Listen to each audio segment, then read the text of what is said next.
Hello students, कैसे हैं आप। उम्मीद करते हैं आपकी पढ़ाई बहुत अच्छी चल रही होगी। और आज हम पढ़ने जा रहे हैं types of curve line, parabola and position time graph. तो चलिए स्टार्ट करते हैं मोशन इन स्ट्रेट लाइन का lecture number 6, types of curve line. कितनी तरह की हमारी लाइंस हो सकती हैं, कर्व लाइंस हो सकती हैं, हमें वो पढ़नी है आज। अब एक चीज ध्यान रखना कि जहां पर भी ऐसी लाइनें अपने को मिलेंगी, ये पॉजिटिव स्लोप को डिस्क्राइब कर रही होंगी, और जो अपने को इस तरह की लाइन मिलेंगी वो नेगेटिव स्लोप को डिस्क्राइब कर रही होंगी। ठीक है, यहां पर एक आउटर लाइन बना देते हैं ताकि कंफ्यूजन ना हो। इस तरह के जितने भी स्लोप हैं, यानी कि ये हो गया, ये हो गया, ये पॉजिटिव हो गए और ये दोनों नेगेटिव हो गए। अब देखना ये है कि यहां पर θ1, θ2, θ3 है ना, अपने को वो वाली बात नहीं करनी। दिख रहा है अपने को θ3 ज्यादा बड़ा है, θ2 उससे कम और θ1 सबसे कम। लेकिन यहां पर जब हम स्लोप निकालेंगे तो जो थीटा आएगा वो लेस देन 90 आएगा, और लेस देन 90 आएगा, इसका मतलब स्लोप क्या होगा, पॉजिटिव होगा। और स्लोप कैसा कर्व है, इस टाइप का है, तो यहां पर पॉजिटिव के साथ साथ पॉजिटिव एंड इंक्रीजिंग। पहला केस क्या हुआ, पॉजिटिव स्लोप है और इंक्रीजिंग कर्व है ना। ठीक है, पहला टाइप ये होगा। दूसरे में क्या होगा, स्लोप तो यहां पर भी अगर मैं देखूंगा तो ये भी 90 से तो कम है, यानी कि ये पॉजिटिव स्लोप होगा। लेकिन जो कर्व है वो कर्व डिक्रीजिंग वाला कर्व है ना। तो स्लोप पॉजिटिव एंड डिक्रीजिंग। ठीक है, यहां पर भी कहानी वही रहेगी। अगर थीटा का अगर रिलेशन पूछे तो θ3 इज स्मॉलर देन θ2 एंड θ1 सबसे बड़ा। लेकिन पॉजिटिव एंड डिक्रीजिंग, यहां पर पॉजिटिव एंड इंक्रीजिंग दो चीजें हो गई। अब यहां पर क्या हो रहा है, ये स्लोप कुछ इस तरह का दिख रहा है, इस तरह का, यानी कि स्लोप तो पॉजिटिव जा रहा होगा, कर्व जो होगा। देखना यहां पे ध्यान से, कर्व जो है वो पॉजिटिव है, यानी कि कर्व इंक्रीजिंग होगा। लेकिन यहां पर जो थीटा है, थीटा ये ग्रेटर देन 90 है, ग्रेटर देन 90 एंड बिटवीन 180 होता है, तो स्लोप कैसा आता है, नेगेटिव आता है। अब ये ग्रेटर देन 90 हो गया तो ये नेगेटिव आएगा, यानी कि स्लोप तो होगा नेगेटिव। लेकिन कर्व कौन सा है, कर्व पॉजिटिव है, यानी कि नेगेटिव एंड इंक्रीजिंग कर्व। ठीक, अब यहां पर भी थीटा जो है 90 से बड़ा है, तो यहां पर भी क्या होगा, नेगेटिव स्लोप एंड ये कैसा है, डिक्रीजिंग कर्व, ये वाला है ना, डिक्रीजिंग कर्व। तो इसका क्या बन जाएगा, डिक्रीजिंग कर्व। तो ये चार तरह के ग्राफ्स बनते हैं, दो टाइप्स के और हैं, वो भी डिस्कस करते हैं। इनमें से क्वेश्चंस पुट किए जाते हैं, जैसे कुछ वैल्यूज दे दी जाएंगी एक्सेलरेशन की या टॉर्क की, कुछ वैल्यूज कंपेयर करके, और उसका एक नॉर्मल सा ग्राफ 4 ऑप्शंस में दिया होगा। उसमें आपको बस दो चीजें याद रखनी है, पहला स्लोप में क्या फर्क पड़ रहा है, ग्रेटर देन 90 और लेस देन 90। दूसरा वो कर्व इंक्रीजिंग है या डिक्रीजिंग है। क्लियर। नेक्स्ट है ये टाइप 5th एंड 6th। अब इस तरह का आपको कहीं पर स्लोप मिल जाए तो वहां पर एक चीज ध्यान से बिठा लीजिएगा कि इस तरह के स्लोप ऑलवेज इंक्रीजिंग मिलेंगे, या फिर कहूं ऑलवेज पॉजिटिव मिलेंगे। पॉजिटिव का मतलब यहां पर स्लोप से नहीं है, इसका मतलब यहां पर इंक्रीजिंग से है। ठीक है, इंक्रीजिंग कैसे, अब यहां पर ये है तो इंक्रीजिंग, ये दोनों ही कर्व, एक पोर्शन ये है और एक पोर्शन ये है, इंक्रीजिंग है।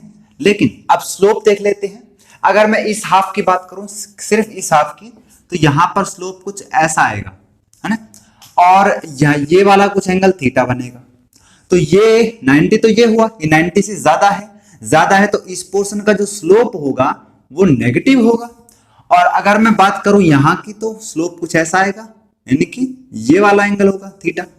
तो इस एंगल ये कैसा है, 90 से छोटा है, तो इस तरफ क्या आएगा, पॉजिटिव स्लोप, है ना। इस तरह का कर्व हमेशा इंक्रीजिंग होगा, लेकिन स्लोप पॉजिटिव और नेगेटिव दोनों पॉसिबल है। ऐसे इस वाले केस में इस तरह का ग्राफ जहां भी मिलेगा वो ऑलवेज कैसा होगा, डिक्रीजिंग। ठीक है, ऑलवेज डिक्रीजिंग स्लोप होगा, यानी कि ये किसका है, डिक्रीजिंग का, केवल और केवल डिक्रीजिंग का। अब बात आती है स्लोप की, तो यहां पर स्लोप देखोगे तो यहां पर ये स्लोप थीटा 90 से कम है, तो इस वाले रीजन में पॉजिटिव स्लोप आएगा। और इस वाले रीजन में देखोगे तो ये 90 से ज्यादा है, ये इतना 90 और ये हो गया ज्यादा, तो यहां पर क्या आ जाएगा, नेगेटिव स्लोप।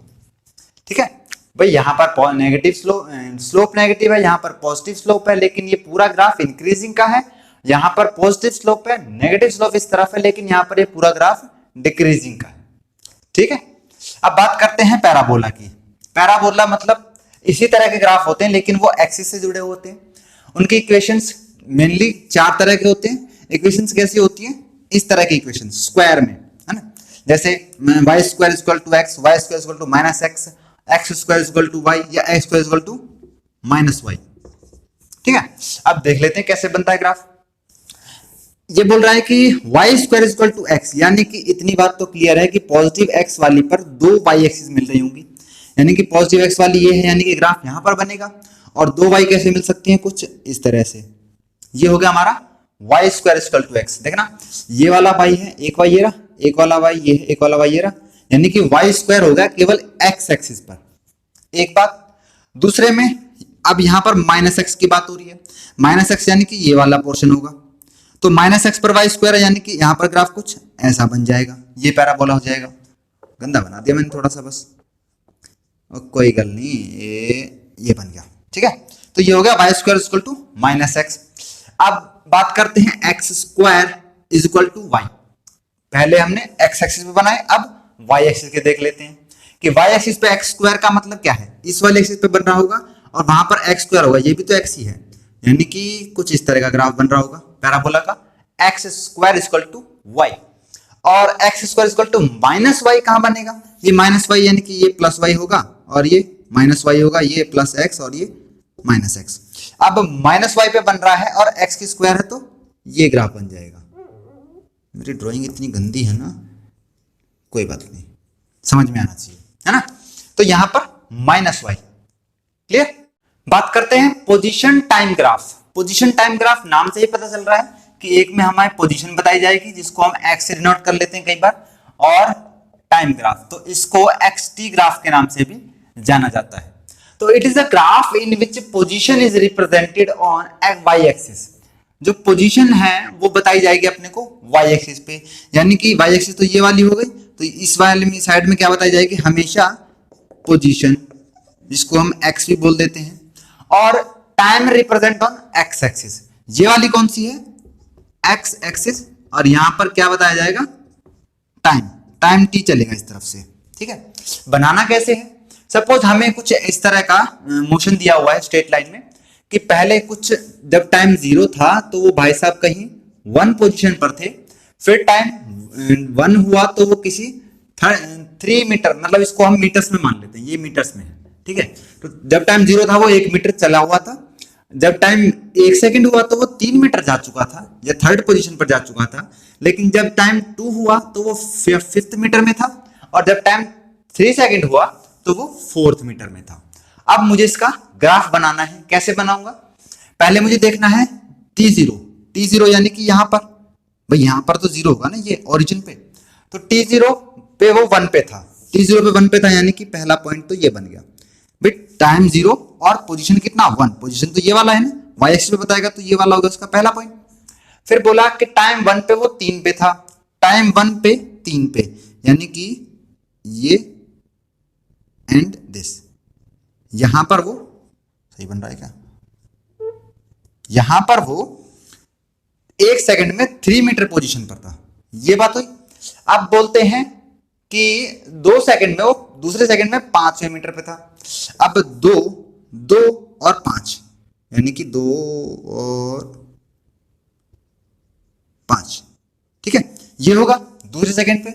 अब तीसरे सेकंड पे वो भाई साहब आ गए 4 मीटर पे, यानी कि तीसरे सेकंड में 4 मीटर पे, बस इतना ही है।